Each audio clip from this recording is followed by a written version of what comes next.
12 ദിവസമായി ഒരു സഹോദരനെ കണ്ടു കിട്ടിയിട്ടില്ല. അള്ളാഹു നല്ല ഒരു വാർത്ത അവർക്കും കുടുംബത്തിനും നമ്മൾക്കും നൽകുമാറാകട്ടെ. നമ്മൾ പ്രാർത്ഥിക്കുകയാണ്. പക്ഷെ നമ്മളൊന്ന് ആലോചിച്ച് നോക്കൂ, 12 ദിവസമായി ആരെയാണ്? ഒരു വലിയ സംവിധാനമൊന്നുമില്ല, ഒരൊറ്റ മനുഷ്യനെ കണ്ടെത്താനാണ്. നാടറിയാം, ജില്ലയറിയാം, പ്രദേശമറിയാം, സ്ഥലമറിയാം, സകലമാന സംവിധാനങ്ങളും ഗവൺമെന്റ് തലത്തിൽ നിന്ന് പുറത്തേക്ക് കൊണ്ടുവന്നു കഴിഞ്ഞു. പട്ടാളം ഇറങ്ങിക്കഴിഞ്ഞു, ഡ്രോണുകൾ പറക്കുന്നു, റഡാറുകൾ സംവിധാനങ്ങൾ മുഴുവൻ അതിനുവേണ്ടി ഉപയോഗിക്കുന്നു. ആഴക്കടലിലേക്ക് ഊളിയിടുന്നത് പോലെ ശക്തമായ ഒഴുക്കുള്ള വെള്ളത്തിലേക്ക് അതിനുവേണ്ട സജ്ജീകരണങ്ങളുമായി ആളുകൾ ഇറങ്ങുന്നു. എല്ലാം ഉണ്ടാകുന്നു, മുഴുവൻ സംവിധാനങ്ങളും അതിനുവേണ്ടി ലക്ഷക്കണക്കിന് കോടിക്കണക്കിന് രൂപ ചെലവഴിക്കുന്നു. ഒരു മനുഷ്യനെ കണ്ടെത്താനാണ്, ഒരൊറ്റ വ്യക്തിയെ കണ്ടെത്താനാണ്. ഇന്ന് വരെ കഴിഞ്ഞില്ല. കഴിയണമെന്ന് നമ്മൾ പ്രാർത്ഥിക്കുന്നു. എന്തേ അതിൽ നിന്ന് മനസ്സിലാക്കുന്നത്? മനുഷ്യരെ, നമ്മൾക്കെല്ലാ സംവിധാനങ്ങളും ഉപയോഗിക്കാം, പക്ഷേ അള്ളാഹുവിൻ്റെ തൗഫീഖ് ഉണ്ടെങ്കിലേ വിജയിക്കാൻ കഴിയൂ. നമ്മൾ നമ്മുടെ ഹൃദയത്തോട് ചേർത്തത് പറയണം.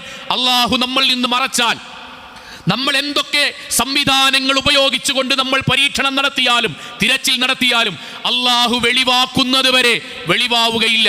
അള്ളാഹു വെളിവാക്കണമെന്നുദ്ദേശിച്ചാൽ ഒരു മനുഷ്യന്റെയും ആവശ്യമില്ല. ഒരു നായ പോയി അതിൻ്റെ കാലുകൊണ്ട് മണ്ണ് മാന്തിയിട്ടെങ്കിലും ആ മനുഷ്യനെ പടച്ച തമ്പുരാൻ കാണിപ്പിച്ചു തരും. നമ്മുടെ നാട്ടിൽ ചില ഔലിയാക്കന്മാരൊക്കെ ഉണ്ടല്ലോ, ഖോജമാരൊക്കെ ഉണ്ടല്ലോ, ബീവിമാരൊക്കെ ഉണ്ടല്ലോ. ഗൾഫ് നാട്ടിലുള്ള ഭർത്താവിൻ്റെ കഷ്ടപ്പാടുകൾ കേരളത്തിൽ നിന്ന് മാറ്റിക്കൊടുക്കുന്നവർ, UK-യിലുള്ള മകന്റെ വേദനകൾ കേരളത്തിൽ നിന്ന് മാറ്റിക്കൊടുക്കുന്നവർ, ഏതെങ്കിലും പ്രദേശത്ത് ഗർഭിണിയായ മകളുടെ പ്രസവത്തിന്റെ കാര്യങ്ങൾ ഇവിടെ നിന്ന് കണ്ടറിഞ്ഞ് ചികിത്സിക്കുന്നവർ, അവരൊക്കെ എവിടെ കൂട്ടരെ? ഇതാ സ്ഥലമറിയുന്നു, മണ്ണറിയുന്നു, വെള്ളമറിയുന്നു, സംവിധാനങ്ങളൊക്കെ ഉണ്ട്. എവിടെയാണ് എന്ന് നിങ്ങൾ എടുത്തു തരണ്ട. നിങ്ങൾ ഒരു കാര്യവും എടുത്തു തരേണ്ടതില്ല. നിങ്ങൾ പറഞ്ഞു തന്നാൽ മതി. എത്രാമത്തെ ദിവസം കിട്ടും, ഏത് സമയം കിട്ടും, എവിടെ വെച്ച് കിട്ടും എന്ന് നിങ്ങളുടെ വായ കൊണ്ട് പറഞ്ഞു തന്നാൽ മതി. കഴിയില്ല. ലാ യഅലമുൽ ഗൈബ ഇല്ലല്ലാഹ്, അല്ലാഹുവിനല്ലാതെ ഒരാൾക്കും മറഞ്ഞ കാര്യം അറിയില്ല. അല്ലാഹു സുബ്ഹാനഹു വ തആല മനുഷ്യരായ നമ്മെ സൃഷ്ടിച്ചതിനെക്കുറിച്ചും അള്ളാഹു നൽകിയിട്ടുള്ള സ്ഥാനത്തെക്കുറിച്ചും പറഞ്ഞത്, വലഖദ് കറംനാ ബനി ആദം, ആദമിൻ്റെ മുഴുവൻ മക്കളെയും ഞാൻ ആദരിച്ചിരിക്കുന്നു എന്നാണ്. അഥവാ അള്ളാഹു സുബ്ഹാനഹു വ തആലയുടെ ആദരവ് ലഭിച്ചവരാണ് നമ്മളായ മുഴുവൻ മനുഷ്യരും. എന്നിട്ടൊരു വാക്കുകൂടി അള്ളാഹു ചേർത്ത് പറയുന്നു, വഫല്ലൽനാഹും അലാ കസീരിൻ മിമ്മൻ ഖലഖ്നാ തഫ്ളീല. അള്ളാഹുവിൻ്റെ ഇതര സൃഷ്ടിജാലങ്ങളെക്കാൾ കൂടുതൽ അള്ളാഹു സവിശേഷതകൾ മനുഷ്യരായി നമ്മൾക്ക് നൽകിയിട്ടുണ്ട്. മറ്റുള്ളവരുടെ അത്രയൊന്നും കായികമായോ ശാരീരികമായോ നമ്മൾക്ക് മനുഷ്യർക്ക് കഴിവുകൾ ഇല്ല എങ്കിലും ബുദ്ധിപരമായ സവിശേഷതകൾ കൊണ്ട് മറ്റുള്ളവയെല്ലാം കീഴടക്കുവാനുള്ള അള്ളാഹുവിൽ നിന്നുള്ള പ്രത്യേകമായ തഫ്ളീൽ ലഭിച്ച ആളുകളാണ് മനുഷ്യർ. ഇതെല്ലാം അള്ളാഹു പറയുമ്പോൾ തന്നെ അള്ളാഹു നമ്മൾക്ക് നൽകിയ ഈ സവിശേഷതകൾ കൊണ്ടാണ് ഓരോ വർഷവും പുതിയ പുതിയ കണ്ടെത്തലുകളും ഭൗതികമായിട്ടുള്ള ഉയർച്ചകളും ശാസ്ത്രീയമായ പുരോഗതിയും ടെക്നോളജികളുടെ വർധനവും നമ്മൾ ആലോചിക്കുന്നതിനേക്കാളും വേഗതയിൽ പുതിയ സാങ്കേതിക വിദ്യകളുടെ വളർച്ചയുമെല്ലാം അള്ളാഹു നൽകിയിട്ടുള്ള ഈ സവിശേഷതകൾ കൊണ്ടാണ്. എന്നാൽ ഇതെല്ലാം നൽകിയ ശേഷം അള്ളാഹുവിൻ്റെ ഒരു വാക്കുണ്ട്. ആ വാക്ക് ലോകത്തുള്ള മുഴുവൻ മനുഷ്യരെയും അള്ളാഹു വിളിച്ചുകൊണ്ട് ഇങ്ങനെയാണ് പറയുന്നത്, യാ അയ്യുഹന്നാസ്, അല്ലയോ മനുഷ്യരെ, അൻതുമുൽ ഫുഖറാഉ ഇലല്ലാഹ്, നമ്മൾ അള്ളാഹുവിൻ്റെ മുന്നിൽ ഫക്കീറന്മാരാണ്. അഥവാ അള്ളാഹുവിൻ്റെ കാരുണ്യവും അള്ളാഹുവിൻ്റെ ദയാവായ്പും അള്ളാഹുവിൻ്റെ തിരുനോട്ടവും അള്ളാഹുവിൻ്റെ പക്കൽ നിന്നുള്ള തൗഫീഖും ലഭിച്ചു ജീവിക്കേണ്ട ഫക്കീറന്മാർ ആണ് മനുഷ്യർ. വല്ലാഹു ഹുവൽ ഗനിയുൽ ഹമീദ്, അള്ളാഹു മാത്രമാണ് ലോകത്തെ ഏറ്റവും വലിയ ധനാഢ്യനും സ്തുത്യർഹനും. അഥവാ എല്ലാ വ്യത്യസ്തങ്ങളായ കഴിവുകൾ നമ്മൾക്ക് നൽകിയിട്ടുണ്ട് എങ്കിലും ആത്യന്തികമായി അള്ളാഹു നമ്മളോട് പറഞ്ഞു വെക്കുന്നത് അള്ളാഹുവിൻ്റെ അനുഗ്രഹം കൊണ്ട് ജീവിക്കുന്നവരാണ് നമ്മൾ, അള്ളാഹുവിൻ്റെ കാരുണ്യം കൊണ്ട് ജീവിക്കുന്നവരാണ് നമ്മൾ, അള്ളാഹുവിൻ്റെ അപാരമായ അനുഗ്രഹവും അവൻ്റെ കാരുണ്യ കടാക്ഷങ്ങൾ കൊണ്ട് ജീവിതം മുഴുവിപ്പിക്കുന്നവരാണ് നമ്മൾ എന്ന ബോധ്യം നമ്മളിൽ ഉണ്ടാകണമെന്നതാണ്. ഇത് അള്ളാഹു പറയുന്നത് നമ്മളുടെ കഴിവുകളെ, അള്ളാഹ് നൽകിയ കഴിവുകളെ നിസ്സാരപ്പെടുത്തിക്കൊണ്ടല്ല, ഒരിക്കലുമല്ല. നമ്മൾ പുതിയ ലോകം എന്ന് പറയുന്നത് ചന്ദ്രനിലേക്ക് ടൂറുകൾ സംഘടിപ്പിച്ചു തുടങ്ങുകയാണ്. പുതിയ ലോകമെന്ന് പറയുന്നത് മനുഷ്യരെ പോലെ സഹകരിച്ചുകൊണ്ട് റോബോട്ടുകൾക്ക് ജീവിക്കാൻ പറ്റുന്ന കൊളാബറേറ്റ് റോബോട്ടുകളെ നിർമ്മിക്കുന്ന കാലഘട്ടമാണ്. ഡ്രൈവർമാരില്ലാതെ വിദേശ രാജ്യങ്ങളിൽ ഓട്ടോണമസ് ഡ്രൈവിംഗ് പോലെയുള്ള സംവിധാനങ്ങൾ വന്ന് ഡ്രൈവർമാർ പോലും ഇല്ലാതെ വാഹനങ്ങൾ സ്വന്തമായി യാത്ര ചെയ്യുന്ന കാലഘട്ടത്തെ മുഴുവൻ നിർത്തിക്കൊണ്ട് അള്ളാഹുവിൻ്റെ വാക്ക് ഇതെല്ലാം ഉണ്ട്. ആഴിയിൽ നിങ്ങൾ പോകുന്നു, ആകാശങ്ങളിലേക്ക് പറക്കുന്നു, എല്ലാം ചെയ്യുന്നു. പക്ഷെ ഒരു കാര്യമുണ്ട്, ഈ പറഞ്ഞ മുഴുവൻ സൗകര്യങ്ങളും നമ്മൾക്ക് ആസ്വദിക്കാൻ കഴിയണമെങ്കിൽ നമ്മൾക്ക് അള്ളാഹുവിൻ്റെ തൗഫീഖ് ഉണ്ടാകണം. സഹോദരങ്ങളെ, ഇല്ല എങ്കിൽ ഒരു ആഞ്ഞൊരു ഇടിവാള് വെട്ടിയാൽ, ശക്തമായിട്ടൊന്ന് മഴ പെയ്താൽ, ഭൂമി ഒരു 2 സെക്കൻഡ് ഒന്ന് കുലുങ്ങിയാൽ ഈ പറയുന്ന മുഴുവൻ സൗകര്യവുമുള്ള നമ്മൾ വാതിലുകൾ കുറ്റിയിട്ട് പേടിച്ച് വിഭ്രാന്തിപ്പെട്ട് തലയിണക്കടിയിലേക്ക് എന്തു ചെയ്യണമെന്നറിയാതെ നിലവിളിച്ചു കൂടും. അള്ളാഹുവിൽ നിന്നുള്ള എന്തെങ്കിലും ഒരു പരീക്ഷണം നമ്മുടെ മുന്നിലേക്ക് വന്നാൽ എന്തു ചെയ്യണമെന്നറിയാതെ ഭയവിഹ്വലനായി നമ്മൾ നിൽക്കേണ്ടി വരും. അതുകൊണ്ട് അൻതുമുൽ ഫുഖറാഉ ഇലല്ലാഹ്, മനുഷ്യരെ, വിശ്വാസികളെ, നമ്മൾ അള്ളാഹുവിൻ്റെ മുന്നിൽ അവൻ്റെ കാരുണ്യം കൊണ്ട് ജീവിക്കുന്നവരാണ് എന്ന ബോധ്യം നമ്മൾക്കുണ്ടാകണം. സഹോദരങ്ങളെ, ഈ കഴിഞ്ഞ ഏതാനും ദിവസങ്ങൾ നമ്മുടെ മുന്നിലുള്ള അനുഭവങ്ങൾ ഓരോന്നെടുത്ത് പരിശോധിച്ചു നോക്കൂ നിങ്ങൾ. 12 ദിവസമായി ഒരു സഹോദരനെ കണ്ടുകിട്ടിയിട്ടില്ല. അള്ളാഹു നല്ല ഒരു വാർത്ത അവർക്കും കുടുംബത്തിനും നമ്മൾക്കും നൽകുമാറാകട്ടെ. നമ്മൾ പ്രാർത്ഥിക്കുകയാണ്. പക്ഷെ നമ്മളൊന്ന് ആലോചിച്ച് നോക്കൂ, 12 ദിവസമായി ആരെയാണ്? ഒരു വലിയ സംവിധാനമൊന്നുമില്ല, ഒരൊറ്റ മനുഷ്യനെ കണ്ടെത്താനാണ്. നാടറിയാം, ജില്ലയറിയാം, പ്രദേശമറിയാം, സ്ഥലമറിയാം, സകലമാന സംവിധാനങ്ങളും ഗവൺമെൻറ് തലത്തിൽ നിന്ന് പുറത്തേക്ക് കൊണ്ടുവന്നു കഴിഞ്ഞു. പട്ടാളം ഇറങ്ങിക്കഴിഞ്ഞു, ഡ്രോണുകൾ പറക്കുന്നു, റഡാറുകൾ, സംവിധാനങ്ങൾ മുഴുവൻ അതിനുവേണ്ടി ഉപയോഗിക്കുന്നു. ആഴക്കടലേക്ക് ഊളിയിടുന്നത് പോലെ ശക്തമായ ഒഴുക്കുള്ള വെള്ളത്തിലേക്ക് അതിനുവേണ്ട സജ്ജീകരണങ്ങളുമായി ആളുകൾ ഇറങ്ങുന്നു. എല്ലാം ഉണ്ടാകുന്നു, മുഴുവൻ സംവിധാനങ്ങളും അതിനുവേണ്ടി ലക്ഷക്കണക്കിന് കോടിക്കണക്കിന് രൂപ ചെലവഴിക്കുന്നു. ഒരു മനുഷ്യനെ കണ്ടെത്താനാണ്, ഒരൊറ്റ വ്യക്തിയെ കണ്ടെത്താനാണ്. ഇന്ന് വരെ കഴിഞ്ഞില്ല. കഴിയണമെന്ന് നമ്മൾ പ്രാർത്ഥിക്കുന്നു. എന്തേ അതിൽ നിന്ന് മനസ്സിലാക്കുന്നത്? മനുഷ്യരെ, നമ്മൾക്കെല്ലാ സംവിധാനങ്ങളും ഉപയോഗിക്കാം, പക്ഷേ അള്ളാഹുവിൻ്റെ തൗഫീഖ് ഉണ്ടെങ്കിലേ വിജയിക്കാൻ കഴിയൂ. നമ്മൾ നമ്മുടെ ഹൃദയത്തോട് ചേർത്തത് പറയണം. അള്ളാഹു നമ്മളിൽ നിന്ന് മറച്ചാൽ, നമ്മൾ എന്തൊക്കെ സംവിധാനങ്ങൾ ഉപയോഗിച്ചുകൊണ്ട് നമ്മൾ പരീക്ഷണം നടത്തിയാലും തിരച്ചിൽ നടത്തിയാലും അള്ളാഹു വെളിവാക്കുന്നത് വരെ വെളിവാവുകയില്ല. അള്ളാഹു വെളിവാക്കണമെന്നുദ്ദേശിച്ചാൽ ഒരു മനുഷ്യൻ്റെയും ആവശ്യമില്ല. ഒരു നായ പോയി അതിൻ്റെ കാലുകൊണ്ട് മണ്ണ് മാന്തിയിട്ടെങ്കിലും ആ മനുഷ്യനെ പടച്ച തമ്പുരാൻ കാണിപ്പിച്ചു തരും. ഇതെന്തിന് അള്ളാഹു നമ്മൾക്ക് പറഞ്ഞു തരുന്നു? അള്ളാഹു നമ്മളോട് പറയുന്ന വാക്ക് വമാ ഊതീതും മിനൽ ഇൽമി ഇല്ലാ ഖലീല. മനുഷ്യരെ, നമ്മൾ ഈ ചെറിയ കാര്യങ്ങൾ ചെയ്യുമ്പോഴേക്കും അല്ലാഹ് വേണ്ട, പരലോകം വേണ്ട, ഞാൻ അത്യാവശ്യമൊക്കെ വിവരമുണ്ടായിട്ടുണ്ട്, ഇനി എന്തിനാ പടച്ചോൻ, ശാസ്ത്രം തന്നെ മതി എന്ന് പറയണ്ട. വളരെ കുറഞ്ഞ ഒരറിവേ നിങ്ങൾക്ക് ഞാൻ നൽകിയിട്ടുള്ളൂ. ആ അറിവ് പോലും നമ്മൾ ഉപയോഗപ്പെടുത്തി ഒരു മനുഷ്യനെ കണ്ടെത്താൻ കഴിഞ്ഞില്ല. സാന്ദർഭികമായി പറയുന്നു, നമ്മുടെ നാട്ടിൽ ചില ഔലിയാക്കന്മാരൊക്കെ ഉണ്ടല്ലോ, ഖോജമാരൊക്കെ ഉണ്ടല്ലോ, ബീവിമാരൊക്കെ ഉണ്ടല്ലോ. ഗൾഫ് നാട്ടിലുള്ള ഭർത്താവിൻ്റെ കഷ്ടപ്പാടുകൾ കേരളത്തിൽ നിന്ന് മാറ്റിക്കൊടുക്കുന്നവർ, UK-യിലുള്ള മകന്റെ വേദനകൾ കേരളത്തിൽ നിന്ന് മാറ്റിക്കൊടുക്കുന്നവർ, ഏതെങ്കിലും പ്രദേശത്ത് ഗർഭിണിയായ മകളുടെ പ്രസവത്തിന്റെ കാര്യങ്ങൾ ഇവിടെ നിന്ന് കണ്ടറിഞ്ഞ് ചികിത്സിക്കുന്നവർ, അവരൊക്കെ എവിടെ കൂട്ടരെ? ഇതാ സ്ഥലമറിയുന്നു, മണ്ണറിയുന്നു, വെള്ളമറിയുന്നു, സംവിധാനങ്ങളൊക്കെയുണ്ട്. എവിടെയാണ് എന്ന് നിങ്ങൾ എടുത്തു തരണ്ട. നിങ്ങൾ ഒരു കാര്യവും എടുത്തു തരേണ്ടതില്ല. നിങ്ങൾ പറഞ്ഞു തന്നാൽ മതി. എത്രാമത്തെ ദിവസം കിട്ടും, ഏത് സമയം കിട്ടും, എവിടെ വെച്ച് കിട്ടും എന്ന് നിങ്ങളുടെ വായ കൊണ്ട് പറഞ്ഞു തന്നാൽ മതി. കഴിയില്ല. ലാ യഅലമുൽ ഗൈബ ഇല്ലല്ലാഹ്. അല്ലാഹുവിനല്ലാതെ ഒരാൾക്കും മറഞ്ഞ കാര്യം അറിയില്ല. നമ്മൾക്കുള്ള അനുഭവങ്ങളാണ്. എന്ത്? അല്ലാഹു നൽകിയ മുഴുവൻ സംവിധാനങ്ങൾ ഉപയോഗിക്കുമ്പോഴും തൗഫീഖ് പടച്ചവനിൽ നിന്ന് വേണം. നിങ്ങൾക്കറിയില്ലേ, നമ്മൾക്കറിയില്ലേ? നമ്മുടെ ജില്ലയിലാണ് കഴിഞ്ഞ തവണ മലയിടിച്ചിൽ കൊണ്ട്, മണ്ണിടിച്ചിൽ കൊണ്ട് മനുഷ്യർ മരണപ്പെട്ടു പോയത്. 20-25 ദിവസമോ തുടർച്ചയായി തിരഞ്ഞിട്ടും 11 പേരെ ഇന്നും കിട്ടിയിട്ടില്ല.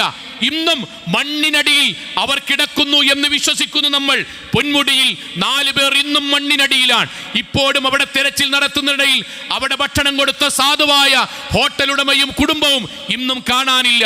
നമ്മളുടെ മുന്നിൽ അള്ളാഹു പറയുന്നു, അന്തർവാഹിനികൾ അയച്ചവരെ, ചന്ദ്രനിലേക്ക് ടൂറുകൾ വിട്ടവരെ, നാട്ടിൽ മുഴുവൻ ചെറിയ ചെറിയ നിസ്സാരമായ യന്ത്രങ്ങളാണ് എന്ന് പറഞ്ഞ് ഒളിക്യാമറകൾ കൊണ്ട് ആമസോൺ കാടുകളിലുള്ള ജീവജാലങ്ങളുടെ ഗർഭം വരെ അളക്കുന്നവരെ, എവിടെ ഒരു മനുഷ്യനെ നിങ്ങൾക്ക് തിരഞ്ഞിട്ട് കണ്ടെത്താൻ കഴിയാത്തത്? അള്ളാഹുവിന്റെ വാക്കാണ്. അൻതുമുൽ ഫുഖറാ ഇലല്ലാഹ്.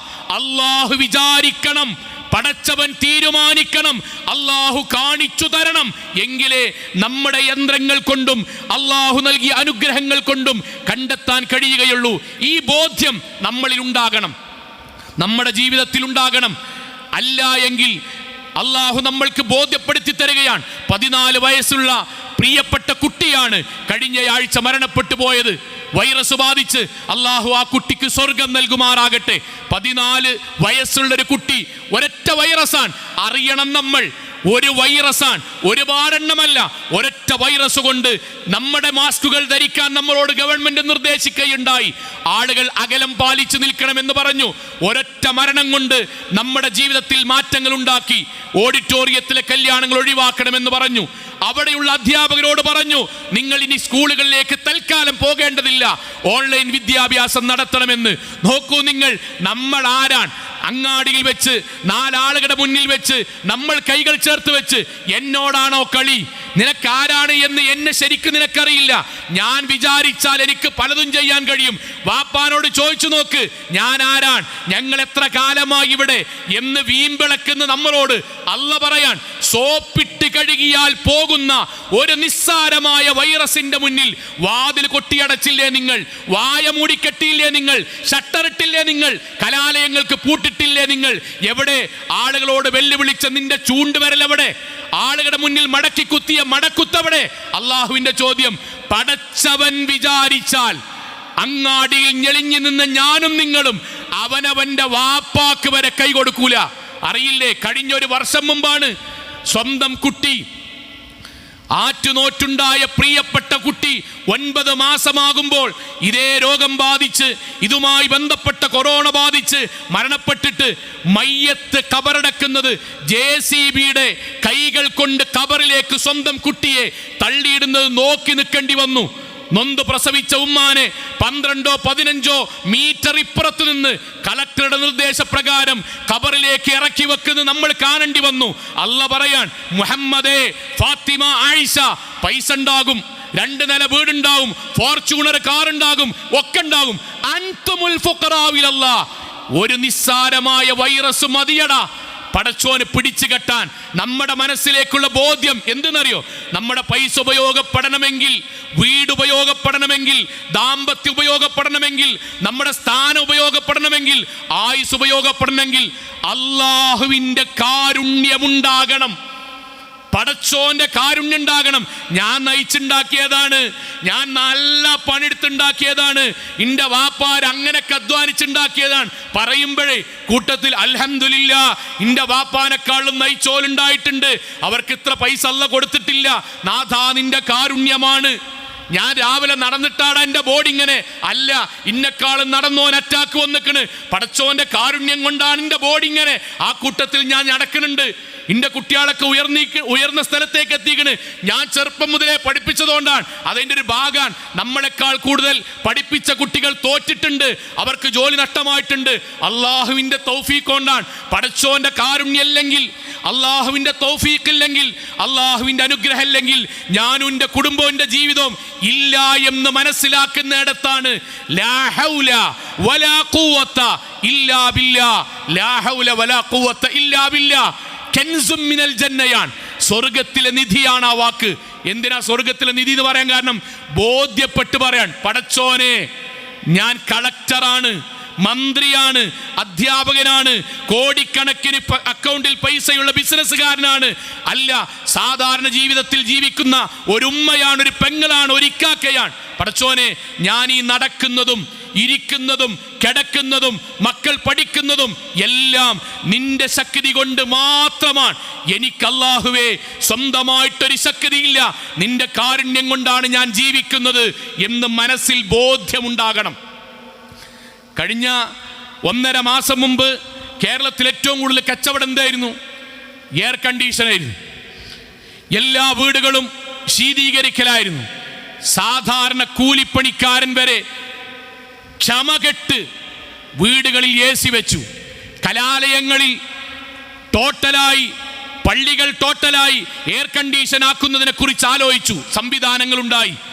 ഇന്ന് 1.5 മാസം കഴിഞ്ഞപ്പോൾ ആ AC-കൾ വർക്ക് ചെയ്യാതെയായി. എന്തേ കാരണം? മഴ പെയ്യാൻ തുടങ്ങി. മഴ പെയ്തു, ആദ്യമൊക്കെ സന്തോഷമായി. 4 ദിവസം അടുപ്പിച്ച് പെയ്തു. ജില്ലകൾക്ക് അവധികൾ പ്രഖ്യാപിക്കാൻ തുടങ്ങി. കുട്ടികൾക്ക് ആവേശമായി. പക്ഷേ 1, 2 3 4 5 ദിവസമൊക്കെ പെയ്തപ്പോഴേക്കും വാപ്പാര് പറയാൻ തുടങ്ങി, പടച്ചോനെ ഇങ്ങനെയൊന്നും ആകരുത് കേട്ടോ. കാരണം അനുഭവിച്ചതാണ്, നമ്മൾ അനുഭവിച്ചതാണ്. എൻ്റെ വളപ്പിലേക്ക് കയറരുതിട്ടോ, എൻ്റെ വളപ്പിക്ക് ചവിട്ടരുതിട്ടോ എന്ന് പറഞ്ഞവനെ ഹെലികോപ്റ്റർ വന്ന് കൊണ്ടുപോയത് നമ്മൾ കണ്ടതാണ്. ഈ റോട്ടിലൂടെയൊന്നും എൻ്റെ വണ്ടിക്ക് പോകാൻ കഴിയില്ല എന്ന് പറഞ്ഞവരെയൊക്കെ ബിരിയാണി ചെമ്പിൽ കയറിട്ട് കൊണ്ടുപോയി നമ്മൾ കണ്ടതാണ്. കിബറായ മുഴുവൻ നമ്മുടെ കിബറും പടച്ചവൻ 5 ദിവസം തുടർച്ചയായി ഈ അങ്ങാടിയിൽ പെയ്യിപ്പിച്ചാൽ പാലങ്ങൾ പൊട്ടിയാൽ, റോഡുകൾ പൊട്ടിയാൽ, പുഴകളിൽ വെള്ളമുയർന്നാൽ, സ്കൂളിലേക്ക് പോയ കുട്ടി തിരിച്ചു വരുന്നില്ല എന്നറിഞ്ഞാൽ ബാപ്പാരെ കോടിക്കണക്കിന് ഉറുപ്പ്യ, 1 ഉറുപ്പ്യ പോലും നമുക്ക് ഉപകാരപ്പെടൂല. നെഞ്ച് പടക്കും, കൈ പറക്കും, വീട്ടിൽ നിന്ന് പുറത്തിറങ്ങാൻ പേടിയാകും. പടച്ചോന്റെ കാരുണ്യം കൊണ്ടാണ് നമ്മൾക്ക് മഴ കിട്ടുന്നതും നിൽക്കുന്നതും. എങ്ങനെ നിൽക്കുന്നത്? അല്ല തൽക്കാലം പെയ്യിപ്പിച്ചിട്ട് വറ്റിയിട്ട് നിർത്തിയതാ? അല്ല, അല്ല തീരുമാനിക്കാൻ തൽക്കാലം മദീൻ. അല്ല തീരുമാനിക്കാൻ. ഖുർആന്റെ ചോദ്യം എന്താ അറിയോ? അള്ളാന്റെ ചോദ്യം, ഖുൽ വിശ്വാസികളെ പറ, അറഅയ്തും ഇൻ അസ്ബഹ മാഉകും ഗൗറൻ ഫമൻ യഅതികും ബിമാഇൻ മഈൻ. പടച്ചോൻ മഴ തരുന്നില്ല എന്ന് തീരുമാനിച്ചാൽ, പടച്ചോൻ മഴ തരുന്നില്ല എന്ന് തീരുമാനിച്ചാൽ, കെമിസ്ട്രി ലാബിൽ വെച്ച്, ഫിസിക്സ് ലാബുകളിൽ വെച്ച് നിങ്ങൾ ഇതുപോലെ ഒരു മഴ ഉണ്ടാക്കി, നമ്മുടെ മനസ്സിൽ എന്താ വരെ അറിയോ? മഴ ഉണ്ടാക്കുന്നുണ്ടല്ലോ, കൃത്രിമഴ. അത് മഴയാണ്, അല്ല പെയ്യിപ്പിക്കണ മഴയല്ല. അല്ല പെയ്യിപ്പിക്കണ മാഉൻ മുബാറക്കാൻ, ഭക്ഷണമായിട്ടുള്ള മഴ. ഭക്ഷണമായിട്ടുള്ള മഴയാണ് അല്ല പെയ്യിപ്പിക്കണത്. മനുഷ്യന് കുടിച്ചാൽ ശരീരത്തിന് പുഷ്ടിയുള്ള വെള്ളമാണ്.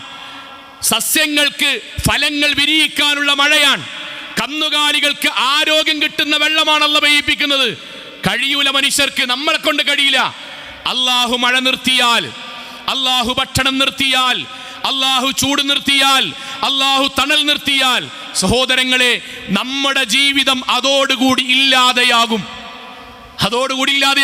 അതുകൊണ്ടാണ് വിശ്വാസികളായ നമ്മളോട് പരിശുദ്ധ ഖുർആൻ ഇതേ വാക്ക് തന്നെ പറയുന്നത്. അള്ളാഹുവിന്റെ വാക്ക് നമ്മളോട് പറയുന്ന വാക്കാണ്. വിശ്വാസികളെ, അൻതുമുൽ ഫുഖറാഉ ഇലല്ലാഹ്, നമ്മൾ അള്ളാഹുവിലേക്ക് ഫക്കീറന്മാരാണ്. അത് ഇവിടം മുതൽ എന്നല്ല, നമ്മൾക്കുണ്ടാകേണ്ട ബോധ്യമാണ്. ഒരു ഖുത്ബക്കപ്പുറം നമ്മൾക്ക് പൈസ ഉണ്ട്, ഞാൻ ഉറപ്പിച്ചു പറയാൻ, പൈസ ഉണ്ടാകുമ്പം, നമ്മുടെ കുട്ടികൾക്ക് അത്യാവശ്യമൊക്കെ ഭംഗി ഉണ്ടാകുമ്പം, നമ്മുടെ കുട്ടികൾക്ക് അത്യാവശ്യം ജീവിക്കാൻ വരുമാനം ഉണ്ടാകുമ്പോൾ, നമ്മൾ എവിടെയെങ്കിലും ഒരു പൊസിഷനിലെത്തുമ്പം ശൈത്താൻ അറിയാതെ നമ്മളിലേക്ക് വരും. എന്നിട്ട് ഈ ചിന്ത പോകും, എന്ത്? പടച്ചോന്റെ കാരുണ്യം കൊണ്ടേ ഞാൻ ജീവിക്കണുള്ളൂ എന്ന് പോകും. അപ്പൊ നമ്മളെ വായിന്ന് അറിയാതെ വരും, ഞാൻ നയിച്ചതാണ്, അത്യാവശ്യം ഞാൻ നന്നായി കഠിനാധ്വാനം ചെയ്ത് ഉണ്ടാക്കിയതാണ്, ഇതങ്ങനെയൊന്നും പോകൂല, ഇതങ്ങനെയൊന്നും ആകൂല, ഞാൻ ലോകം കുറെ കണ്ടതാണ്. ഇത് ശൈത്താൻ നമ്മളെ കൊണ്ട് പറയിപ്പിക്കണതാണ്. അള്ളാന്റെ വാക്കെന്താ അറിയോ? വമാ തദ്രി നഫ്സുൻ മാദാ തക്സിബു ഗദൻ. നാളെ നമ്മൾ എന്ത് ചെയ്യുന്ന അറിയണ ഒരാൾ ഈ ഭൂമിയിലുണ്ടോ? അള്ളാന്റെ ചോദ്യം. ഞാനിങ്ങനെ സിസ്റ്റമാറ്റിക്കാണ്, എനിക്കത് രേഖപ്പെടുത്തി തരാൻ ആളുണ്ട്, വണ്ടി ഗുളിക ഓടിക്കണേൽ ഓർമ്മപ്പെടുത്താൻ ആളുണ്ട്, വീട്ടിലത്തെ കാര്യം ഓർമ്മിക്കാൻ അവിടെ സ്റ്റാഫ് ഉണ്ട്, ഓഫീസിൽ വേറെ സ്റ്റാഫ് ഉണ്ട്. ഞാൻ സിസ്റ്റമാറ്റിക്കാണ്. വമാ തദ്രി നഫ്സുൻ മാദാ തക്സിബു ഗദൻ വമാ തദ്രി നഫ്സുൻ ബിഅയ്യി അർളിൻ തമൂത്ത്. എവിടെയാണ് നാളെ മരിക്കാന്നും നാളെ ഞാൻ ഇങ്ങനെയാണ് ചെയ്യുക എന്നറിയുന്ന ഒരാൾ ഇവിടെ ഉണ്ടോ? അതിനേക്കാളും ദൗർബല്യം എന്താ കൂട്ടരെ? അല്ല നമ്മോട് ചോദിക്കണെന്താ അറിയോ? മെഹ്മൂദെ ഇപ്പൊ വീട്ടിലല്ലേ, നാളെ വീട്ടിലാണോ? ആക്സിഡന്റ് പറ്റി ഓവുചാലിന്റെ സൈഡിലാണോ എനിക്ക് പറയാൻ കഴിയോ? ഇല്ലെങ്കിൽ അത്ര ദുർബലനാണ് ഞാനും നിങ്ങളും. ഉമ്മമാരുടെക്കാൻ ഇപ്പോൾ നിങ്ങൾ ഈ ഖുത്ബ കേൾക്കുന്ന പള്ളിയിൽ നിന്നല്ലേ? നാളെ ഇതേ സമയത്ത് അവനവന്റെ വീട്ടിൽ ഗ്യാസ് പൊട്ടിത്തെറിച്ച് മരിക്കുകയാണോ? അല്ല അങ്ങാടിയിലേക്ക് ആളുകൾ അറ്റാക്ക് വന്ന് കൊണ്ടുപോവുകയാണോ? അല്ല കുട്ടിയോടൊപ്പം ഇരുന്ന് കളിക്കുകയാണോ എന്ന് പറയാൻ ധൈര്യമുള്ളവർ എത്ര ആളുകളുണ്ട്? അത്രയും ബലഹീനരാണ് നമ്മൾ. പടച്ചോൻ എന്തിനാ പറയണത്? പടച്ചോൻ നമ്മളോട് പറയണത് നമ്മൾക്ക് തളർന്നു ഉണ്ടാകാനാണ്, വിനയുണ്ടാകാൻ. പടച്ചോനെ നീയാണ് വലിയവൻ. മാഷാ അല്ലാഹ്, സുബ്ഹാനല്ലാഹ്, അല്ലാഹു അക്ബർ. പടച്ചോനെ നീയാണ് വലുത്, നീനക്കാണ് എൻ്റെ ജീവിതത്തിലെ മുഴുവൻ നിയന്ത്രണവും, എനിക്കൊന്നും കഴിയില്ല. എവിടെയാണ് കൂട്ടരെ കഴിയുന്നത്? ഞാൻ യുവാക്കളും വിദ്യാർത്ഥികളും ഉണ്ടായതുകൊണ്ട് എവിടെയാ കഴിയുന്നത്? ഞാൻ വിവാഹം കഴിച്ചു, നമ്മൾ വിവാഹം കഴിച്ചു, നമുക്കൊരു കുട്ടി വേണം. നമ്മൾക്ക് എന്താ ചെയ്യാൻ കഴിയുക? അള്ളാഹു പറഞ്ഞ ശാരീരിക ബന്ധം നമ്മൾ ഏർപ്പെടുന്നു. കുട്ടിനെ അല്ല തരണ്ടേ? കുട്ടിനെ അല്ല തരണ്ടേ? ഗൈനക്കോളജിസ്റ്റും നമ്മൾ കല്യാണം കഴിച്ചോണ്ട് കുട്ടി ഉണ്ടാകുമോ? അല്ല തരണം. പടച്ചോന്റെ ഔദാര്യം കൊണ്ട് അല്ല തരണം. എനിക്ക് 2 ആൺകുട്ടികൾ ഉണ്ടായി, 3ാമത്തത് പെൺകുട്ടിയാകണമെന്ന് ഞാൻ ആഗ്രഹിച്ചു. ആഗ്രഹേ നടക്കുള്ളൂ. അള്ളാഹുവിന്റെ തൗഫീഖ് ഉണ്ടാകണം ആഗ്രഹം പൂർത്തിയാക്കാൻ. എനിക്കുണ്ടാകുന്ന കുട്ടി, 2 കുട്ടികളും എൻ്റെ മുഖച്ഛായയാണ്, 3ാമത്തത് എൻ്റെ ഭാര്യയുടെ മുഖച്ഛായയാകണം ഞാൻ ആഗ്രഹിച്ചു. അല്ലാഹ് തീരുമാനിക്കണം. അള്ളാഹു തീരുമാനിച്ചതാണ് നമ്മുടെ ശരീരത്തിന് നിറം, അല്ലാഹ് തീരുമാനിച്ചതാണ് നമ്മുടെ വലിപ്പം. അല്ലാഹ് തീരുമാനിക്കും നമ്മുടെ കുട്ടിക്ക് 6 വിരലാണോ 4 വിരലാണോ 5 വിരലാണോ. അല്ലാഹ് തീരുമാനിക്കും എത്രാമത്തെ വയസ്സിൽ നമ്മുടെ കുട്ടി സംസാരം തുടങ്ങും. അല്ലാഹ് തീരുമാനിക്കും ജനിച്ച കുട്ടിയുടെ മഞ്ഞ കളർ എപ്പോൾ പോകും. അല്ലാഹ് തീരുമാനിക്കും. അതിനുവേണ്ടി ചെയ്യാനുള്ള ഭൗതികമായി എല്ലാം ചെയ്യാം, പക്ഷെ തീരുമാനം പടച്ചോൻ്റെതാണ്. ഇത് ബോധ്യപ്പെടും എന്താവുന്നറിയോ? ഹോസ്പിറ്റലിൽ പോകുമ്പോഴേ ഡോക്ടറെ കാണുമ്പോഴും നമ്മൾ നെഞ്ചത്തെന്താ പ്രാർത്ഥിക്കറിയോ? പടച്ചോനെ, അല്ലാഹുവേ, നീ ഞങ്ങളുടെ കൂടെ ഉണ്ടാകണമേ. ആ പ്രാർത്ഥന നമ്മളിൽ വരുന്നുണ്ടോ എന്ന് ആലോചിക്കുക. നമ്മൾ ഈ ഖുത്ബ പറയുമ്പോഴേ എത്ര സാധു മനുഷ്യരുണ്ടറിയോ സോങ്ങളെ? അവനവന്റെ കയ്യിൽ ഡോക്ടർമാർ നൽകിയിട്ടുള്ള റിപ്പോർട്ടുമായിട്ട് ഇങ്ങനെ നിൽക്കുന്നത്, സ്കാനിങ് റിപ്പോർട്ടുമായിട്ട്. നമ്മൾ ഈ ഖുത്ബ പറയുന്ന സമയത്ത് എത്ര ഹോസ്പിറ്റലിൽ ഒന്നുമില്ല, ഭക്ഷണം കഴിച്ചുകൊണ്ടിരിക്കെ ഒന്ന് വേർത്തതാണ്, മുഖമൊന്ന് കോടി, കേല ഇങ്ങനെ താഴെ കൊലിച്ചു, കഴിഞ്ഞു. അതുവരെ അങ്ങാടി കൂടെ നമ്മളെപ്പോലെ ഞാൻ ആരാണെന്ന് എനിക്കറിയോ എന്ന് ചോദിച്ചവനാണ്. ഒരു ഭാഗം അള്ളാഹ് കോടിച്ചു, ഈ ഭാഗത്തൂടെ കേലെങ്ങനെ ഉറ്റി.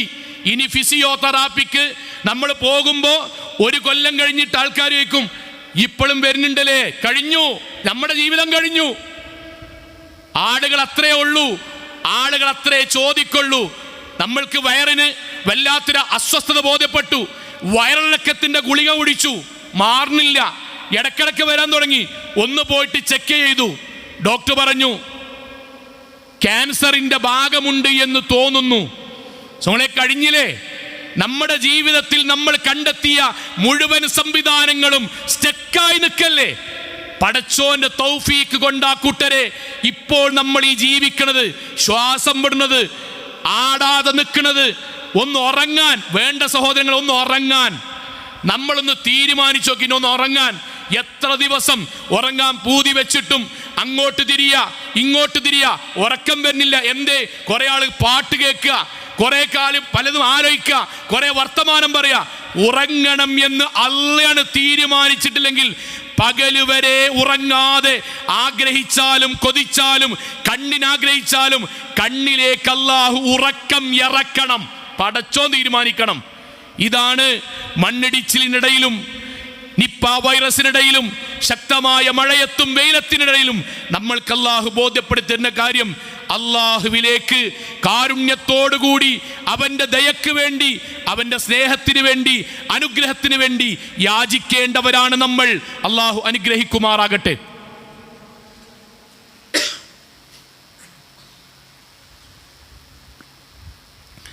അൽഹംദുലില്ലാഹ് വസ്സലാത്തു വസ്സലാമു അലാ റസൂലില്ലാഹി വഅലാ ആലിഹി വസഹ്ബിഹി അജ്മഈൻ. അമ്മാ ബഅദ് തഖുല്ലാഹ ഇബാദല്ലാഹ്. ഒരിക്കൽ കൂടി അള്ളാഹുവിനെ സൂക്ഷിച്ചുകൊണ്ട് ജീവിക്കണം എന്ന് എന്നോടെന്ന പോലെ ഓരോരുത്തരോടും ഉണർത്തുകയാണ്. സഹോദരങ്ങളെ, നമ്മൾ പറഞ്ഞ ഒരു ഭാഗം ശരിക്ക് നമ്മുടെ മനസ്സിലേക്ക്, നമ്മുടെ കുടുംബത്തിൻ്റെ മനസ്സിലേക്ക് നമ്മൾ ഇറക്കി കൊടുത്ത് ജീവിക്കേണ്ട ഒരു കാര്യമാണ്.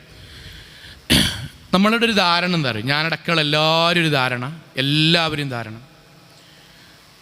നമ്മളൊരു ഹോസ്പിറ്റലിൻ്റെ ഒക്കെ മുന്നിൽ നമ്മളൊരു വീടാകുക, അത്യാവശ്യം യാത്രാ സൗകര്യമുള്ളൊരു റോഡും അങ്ങാടിയാകുക, കുഴപ്പമില്ലാത്തൊരു സാമ്പത്തിക സുസ്ഥിരത നമ്മൾക്കുണ്ടാകുക, കാണാൻ കുറച്ചൊക്കെ ഒരു ഭംഗിയും ആരോഗ്യമുള്ള മക്കളുണ്ടായാൽ ജീവിതം കുഴപ്പമില്ല എന്നാണ് സത്യത്തിൽ നമ്മൾ ധരിച്ചു വെച്ചിട്ടുള്ളത്.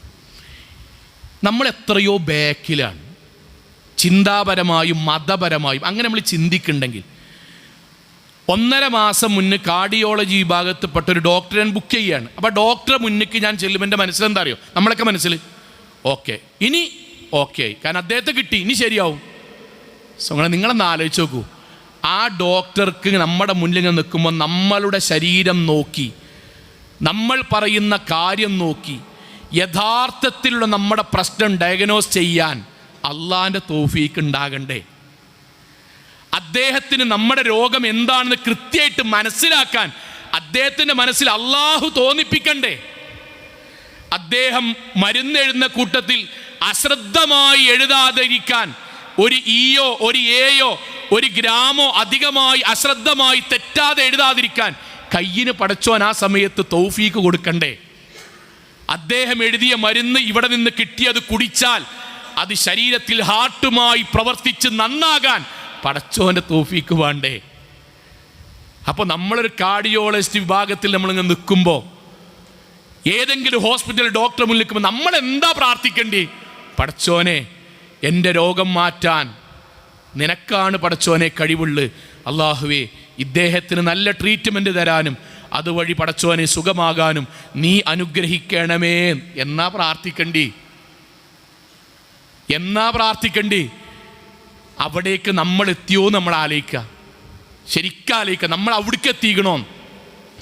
നമ്മുടെ വീട്ടിൽ CCTV ഒക്കെ വെച്ച് ഗേറ്റിന് നമ്മൾ ഓട്ടോമാറ്റിക് ബട്ടൺ വെച്ച്, പ്രവാസികളായ നല്ലവരായ സഹോദരങ്ങളെ, നിങ്ങളിങ്ങനെ പോകുമ്പം വീട്ടിൽ ആര് വന്നാലും ഫോണിൽ നേർക്ക് നേരെ ഇവിടുന്ന് കാണാം, ജിദ്ദയിൽ നിന്ന് കാണാം, അല്ലെങ്കിൽ അബുദാബിയിൽ നിന്ന് കാണാം, എവിടുന്നും കാണാം. നമ്മൾ സമാധാനത്തിൽ പോകുകയാണ്. ആ പോകുമ്പം നമ്മളെ മനസ്സിലെന്താ അറിയോ, ഞാൻ ഏകദേശം സെറ്റപ്പ് ആക്കിക്കണം. നമ്മളെ കുടുംബം കടന്നുറങ്ങുമ്പോൾ സഹോദരങ്ങളെ, ഗ്യാസ് അറിയാതെ ലീക്കാക്കിയാൽ കത്തുന്നത് ഫോണിൽ കൂടെ കാണേണ്ടി വരൂലേ? കിടക്കുന്നവർ കിടക്കുമ്പോൾ നമ്മൾക്ക് വിളിക്കാൻ തോന്നും, കഴിയില്ല. അപ്പം നമ്മൾ അല്ലാണ്ട് എന്താ പറയണ്ടേ? പടച്ചോനെ, പടച്ചോനെ, ഞാൻ ഗൾഫിൽ പോവുകയാണ്, ഞാൻ വീട്ടിൽ നിന്ന് പോവുകയാണ്, ജോലിക്ക് പോവുകയാണ്, നീ എൻ്റെ കൂടെ ഉണ്ടാകണം. വൽ ഖലീഫത്തു ഫിൽ അഹ്ൽ, പടച്ചോനെ, ഞാനിതൊക്കെ സംവിധാനിച്ചിട്ടുണ്ടെങ്കിലും കത്താതിരിക്കണമെങ്കിൽ, പൊട്ടാതിരിക്കണമെങ്കിൽ, ഇടിവാൾ കൊണ്ട് വീട് തകരാതിരിക്കണമെങ്കിൽ എൻ്റെ വീടിനെ നീ നോക്കണമേ അല്ലാ.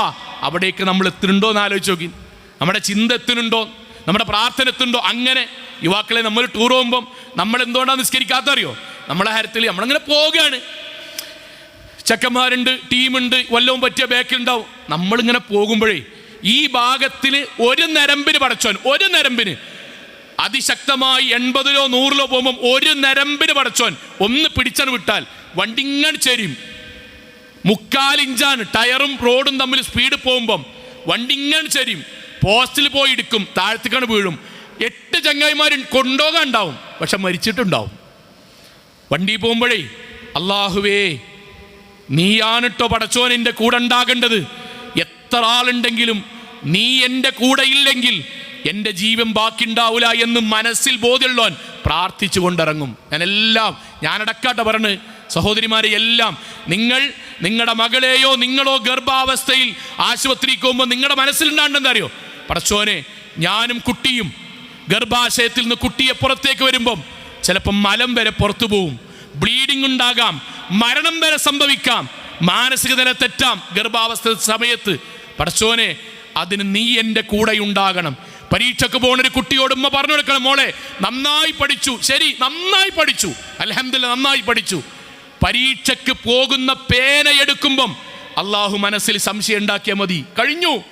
1.5 കൊല്ലം പഠിച്ച കഴിഞ്ഞു. എഴുതാൻ നേരത്ത് കയ്യിലൊരു വിറ പടച്ചോൻ തന്നാൽ മതി. എല്ലായിടത്തും നമ്മൾ അള്ളാഹിനോട് പ്രാർത്ഥിക്കണം. എന്താ അറിയോ, പടച്ചോനെ നിന്റെ തൗഫീഖ് കൊണ്ടാ ജീവിക്കണത്, എൻ്റെ കഴിവുകൊണ്ടല്ല, നിന്റെ തൗഫീഖ് കൊണ്ടാണ്. അത് നമ്മുടെ മക്കളെ ബോധ്യപ്പെടുത്തണം. പ്രവാചകന്റെ ഒരു ഹദീസ് ഉണ്ട്, ആ ഹദീസ് അത്ഭുതമാണ്. അതുകൂടി പറഞ്ഞ് അവസാനിപ്പിക്കാൻ പ്രവാചകന്റെ വാക്ക്, ലയസ്അൽ അഹദുക്കും റബ്ബഹു ഹാജതിഹി കുല്ലിഹാ. മനുഷ്യരെ, ഏതൊരാവശ്യത്തിനും നിങ്ങൾ ആദ്യം അള്ളാഹുവിനോട് പറയണം. കല്യാണം നടത്താൻ വേണ്ടി തീരുമാനിക്കുമ്പം ആ ഓഡിറ്റോറിയം കിട്ടുമോ, അൽഹംദുലില്ലാ, ഇനി ബാക്കിയൊന്നും നോക്കണ്ട. അല്ലടാ, തലേ ദിവസം എല്ലാം സെറ്റാകുമ്പോൾ ആ ഓഡിറ്റോറിയത്തിൻ്റെ പിറകുവശത്തുള്ള ഭൂമി ഇങ്ങനെ കുലുക്കിയാൽ പുതുപെണ്ണായി എൻ്റെ മകൾ ഒരുങ്ങി നിൽക്കുമ്പം അതേ ഓഡിറ്റോറിയത്തിൽ നിന്ന് മയ്യത്ത് പുറത്ത് കൊണ്ടുകൊണ്ടി വരും. പടച്ചോനെ ഞാൻ ഓഡിറ്റോറിയം ചെയ്തിക്കണ്, ബാക്കി നോക്കണിട്ടല്ല, എന്നെ കൊണ്ട് കഴിയില്ല. ഞാൻ അതിഥികൾ കൊടുക്കുന്ന ഭക്ഷണത്തിൽ അറിയാതെ ആരുടെയെങ്കിലും കയ്യിൽ നിന്നൊരു വിഷത്തിൻ്റെ അംശം അറിയാതെ താഴെ വീണാൽ, ആരും അറിയാതെ എൻ്റെ കല്യാണത്തിൻ്റെ അന്ന് 100 ആളുകളെങ്ങാനും വിഷാംശം ബാധിച്ചു മരിച്ചാൽ അവസാനം വരെ അതിൻ്റെ അപമാനവും നഷ്ടബോധവും എനിക്കുണ്ടാവും. നാഥാ നീ എൻ്റെ ഭക്ഷണം നോക്കണം കേട്ടോ പടച്ചോനെ. ഇതാണ് നമ്മൾ പ്രാർത്ഥിക്കേണ്ടി, മക്കളോട് പറയേണ്ടി. നമ്മൾ വാഹനത്തിൽ കയറുമ്പോഴും, നമ്മൾ ഭക്ഷണം വെക്കുമ്പോഴും, വീട് വെക്കുമ്പോഴും, കോൺട്രാക്ടറെ ഏൽപ്പിക്കുമ്പോഴും ഒക്കെ അള്ളാഹുവേ നീ നോക്കണം, എന്നെ കൊണ്ട് ചെയ്യാൻ പറ്റുന്ന മുഴുവൻ ഞാൻ നോക്കുന്നുണ്ട്, പടച്ചോനെ നിന്റെ തൗഫീഖ് ഉണ്ടാകണം. എന്നിട്ട് പ്രവാചകന്റെ വാക്കെന്താ അറിയോ,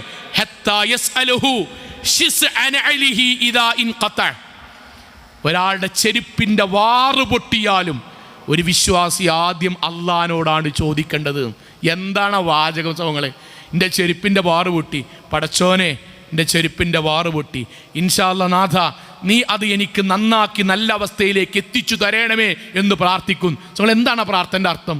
അള്ളാഹ് വന്ന് ശരിയാക്കുന്ന അല്ല, എനിക്ക് ആ വാറ് ഒട്ടിക്കുകയാണെങ്കിൽ ഒട്ടിക്കാനുള്ള സംവിധാനത്തിലേക്ക് അള്ളാഹു എൻ്റെ ചിന്ത, എൻ്റെ വണ്ടിയെ അങ്ങോട്ടാക്കണം. വേറൊരു ചെരുപ്പെടുക്കുകയാണെങ്കിൽ പടച്ചോനെ ആ ചെരുപ്പുള്ള ഭാഗത്തേക്ക് ഞാൻ പോകുവാൻ നാഥ നീ എന്നെ അങ്ങോട്ട് നയിക്കണം. പടച്ചോനെ ആ ചെരുപ്പിടാതെ പോകാൻ പറ്റുന്ന ഒരു സ്ഥലത്തേക്ക് അല്ലാതെ ചെരുപ്പിട്ട് മാത്രം പോകാൻ പറ്റുന്നൊരു സ്ഥലത്തേക്ക് ഈ അവസ്ഥയിൽ നീ എന്നെ എത്തിക്കരുതേ പടച്ചോനെ എന്നൊക്കെ ആ പ്രാർത്ഥനയിലുണ്ട്. ചെരുപ്പിൻ്റെ വാറിൽ പോലും പടച്ചോനോട് ദുആ ചെയ്യണം. സഹോദരങ്ങളെ, ഇത് ബോധ്യമാണ്. ആ ബോധ്യത്തിൽ അള്ളാഹുവിന് കീഴൊതുങ്ങുന്ന, പടച്ചവനോട് ഏറ്റവും ഇഷ്ടമുള്ള, അള്ളാഹുവിൻ്റെ നിയമങ്ങൾ പാലിച്ച് അഹങ്കാരത്തിൻ്റെ ഒരു വർത്തമാനം പോലും പറയാതെ അവൻ ഇഷ്ടപ്പെട്ടവരായി ജീവിക്കാനുള്ള തൗഫീഖ് നമ്മൾ അള്ളാഹുവിനോട് പ്രാർത്ഥിക്കുക. അള്ളാഹു നൽകുമാറാകട്ടെ. നമ്മുടെ ജീവിതത്തിൽ വന്ന ചെറുതും വലുതുമായ മുഴുവൻ തെറ്റുകുറ്റങ്ങളും റഹ്മാനായ നാഥ നീ ഞങ്ങൾക്ക് വിട്ടുപുറത്ത് മാപ്പാക്കി തരണമേ റഹ്മാനെ. കത്തിയാൾ നരകത്തിൽ നിന്നും കഠിനമായ ശിക്ഷയിൽ നിന്നും അതിശക്തമായ പരലോകത്തിൽ വിചാരണയിൽ നാഥ നീ ഞങ്ങളെ എല്ലാവരെയും കാത്തുരക്ഷിക്കണമേ റഹ്മാനെ. അള്ളാഹുവേ, ഞങ്ങളുടെ നാടുകളിൽ ഒരുപാട് പ്രയാസങ്ങൾ അനുഭവിക്കുന്ന ആളുകളുടെ നാഥ, ശാരീരികമായും മാനസികമായും സാമ്പത്തികമായും ഒരുപാട് ബുദ്ധിമുട്ടുന്ന ആളുകൾ റഹ്മാനായ നാഥ, എല്ലാവരുടെയും പ്രയാസങ്ങൾ നീ ദൂരീകരിക്കണമേ റഹ്മാനെ. അള്ളാഹുവേ, ഒരു നാട് ഒന്നാകെ ഒരു സാധുവായ മനുഷ്യനും മറ്റൊരു കുടുംബത്തിനും വേണ്ടി തിരച്ചിൽ നടത്തുകയാണ് റഹ്മാനായ നാഥ. ഏറ്റവും സന്തോഷകരമായ വാർത്ത നീ ഞങ്ങൾക്ക് നൽകി, ആ കുടുംബത്തിന് സമാധാനം നൽകണമേ റഹ്മാനെ. അള്ളാഹുവേ, ഞങ്ങളുടെ മാതാപിതാക്കൾ, ഉസ്താദുമാർ, ഗുരുനാഥന്മാർ, ഞങ്ങളുടെ ജീവിതത്തിൽ സഹായിച്ചവർ നാഥ നീ എല്ലാവർക്കും സ്വർഗം നൽകി അനുഗ്രഹിക്കണമേ റഹ്മാനെ. അള്ളാഹുവേ, നിൻ്റെ കാരുണ്യം കൊണ്ട് ജീവിക്കുന്നവരാണ് ഞങ്ങൾ നാഥ. നിൻ്റെ കാരുണ്യം കൊണ്ട് വിശ്വാസിയായി ജീവിക്കുവാനും തൗഹീദുള്ളവരായി മരണപ്പെട്ടു പോകുവാനും നാഥ നീ ഞങ്ങൾ അനുഗ്രഹിക്കണമേ റഹ്മാനെ. അള്ളാഹുവേ, ലോകത്തെവിടെ വെച്ച് എങ്ങനെ മരണപ്പെടേണ്ടി വന്നാലും ശിർക്കില്ലാതെ, ബിദ്അത്തില്ലാതെ, ഖുറാഫാത്തില്ലാതെ ധീരമുവഹിദുകളായി ജീവിച്ച് മരണപ്പെട്ടു പോകും കൊണ്ടുപോകാൻ നാഥ നീ ഞങ്ങളെ എല്ലാവരെയും അനുഗ്രഹിക്കണമേ റഹ്മാനെ. അള്ളാഹുവെ, ലോകത്തിൻ്റെ വ്യത്യസ്ത ഭാഗങ്ങളിൽ കട്ടതൽ അനുഭവിക്കുന്ന സാധുക്കളായ ഞങ്ങളുടെ സഹോദരങ്ങൾക്ക് നാഥ നീ സമാധാനം നൽകി അനുഗ്രഹിക്കണമേ റഹ്മാനെ. അള്ളാഹുവെ, ഞങ്ങൾക്ക് വേണ്ടി കഠിനാധ്വാനം ചെയ്യുന്ന ഗൾഫ് നാടുകളിലും പരിസര പ്രദേശങ്ങളിലും ഈ നാടിൻ്റെ ചുറ്റുഭാഗങ്ങളിലുമൊക്കെ കഠിനാധ്വാനം ചെയ്യുന്ന ഞങ്ങളെ കുടുംബത്തെ നോക്കുന്ന സഹോദരീ സഹോദരങ്ങൾക്ക്, മാതാപിതാക്കൾക്ക് നാഥ നീ സ്വർഗവും തൗഫീഖും ജീവിതത്തിൽ ഹിദായത്തും നൽകി അനുഗ്രഹിക്കണമേ റഹ്മാനെ. അല്ലാഹുമ്മ ഗ്ഫിർ ലിൽ മുഅ്മിനാത്ത് വൽ മുസ്ലിമീന വൽ മുസ്ലിമാത്ത് അൽ അഹ്യാഉ മിൻഹും വൽ അംവാത്ത് ഇന്നക മുജീബു ദഅവാതി യാ ഖാദിയൽ ഹാജാത്ത്. അല്ലാഹുമ്മ അജ്ർനാ മിനൻ നാർ, അല്ലാഹുമ്മ അജ്ർനാ മിനൻ നാർ, അല്ലാഹുമ്മ അജ്ർനാ മിനൻ നാർ. റബ്ബനാ ആതിനാ ഫിദ് ദുനിയ ഹസന വഫിൽ ആഖിറതി ഹസന വഖിനാ അദാബൻ നാർ. ആമീൻ ആമീൻ ആമീൻ ബിറഹ്മതിക യാ